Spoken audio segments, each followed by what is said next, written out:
আসসালামু আলাইকুম। কেমন আছেন সবাই? আশা করি সবাই ভালো আছেন। আমার কণ্ঠ শুনেই বুঝতে পারছেন যে আমার কতটা ঠান্ডা লেগেছে। তাই মুখে একেবারেই রুচি নেই বললেই চলে।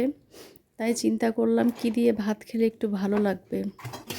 একটু শুটকি ভর্তা করে দেখি। তাই রসুন, কাঁচামরিচ এগুলো আমি ভালোভাবে ভেজে নিচ্ছি। এগুলো ভালোভাবে ভাজার পরে শুটকিটা আমি আগেই ভেজে নিয়েছিলাম। তারপর পাটায় বেটে নিব। পাটায় বাটা শুটকি ভর্তা আমার বেশি ভালো লাগে। এই তো আমি পাটায় বেটে নিচ্ছি।